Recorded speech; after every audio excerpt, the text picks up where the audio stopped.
कहत कबीर सुनो भई साधो, काबा फिरी काशी भया, राम ही भया रहीम, मोट चून मैदा भया, रहा कबीरा जीम।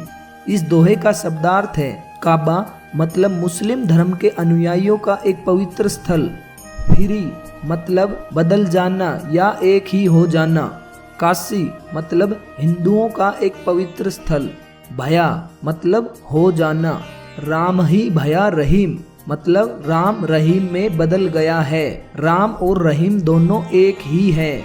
मोट चून मतलब मोटा आटा, मैदा मतलब बारीक गेहूं का आटा, जीम भोजन ग्रहण करना या भोजन करना।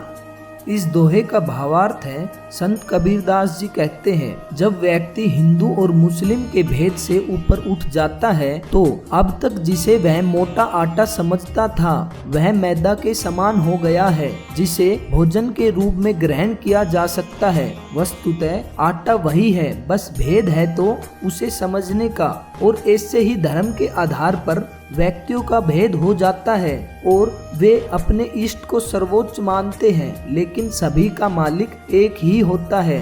धार्मिक मतभेद को मोटे चून के समान बताया गया है जो खाने में अखाद्य होता है, लेकिन जब सतगुरु के माध्यम से गुरु ज्ञान की प्राप्ति हो जाती है तब फिर यह भेद भी समाप्त होने लगता है और समभाव आने लगता है। जीव को समझ में आने लगता है कि यह बंटवारा हमारे द्वारा ही पैदा किया गया है, जबकि सभी का मालिक एक ही है। अब उसे राम कहो या रहीम। काबा काशी हो जाने का भाव यही है कि धर्म सभी के एक ही है और मालिक भी एक ही।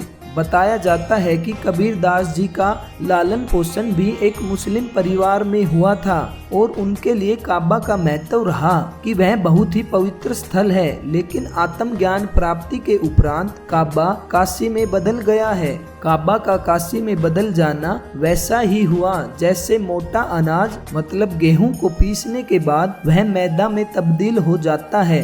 अब जब समझ में आ गया है तो बैठकर भरपेट जीमने मतलब भोजन ग्रहण करने में ही बुद्धिमता है, इसलिए क्यों ना भोजन को जी भर के कर लिया जाए। भाव है कि राम रस की सुमिरन जी भर के कर लेना चाहिए। राम और रहीम का भेद समाप्त हो जाने पर जीवन बहुत ही सरल और सुगम हो जाता है और समस्त दुविधाएं दूर होने लगती है। इसी पर संत कबीरदास जी ने कहा है, काबा फिरी काशी भया, राम ही भया रहीम, मोट चून मैदा भया, रहा कबीरा जीव।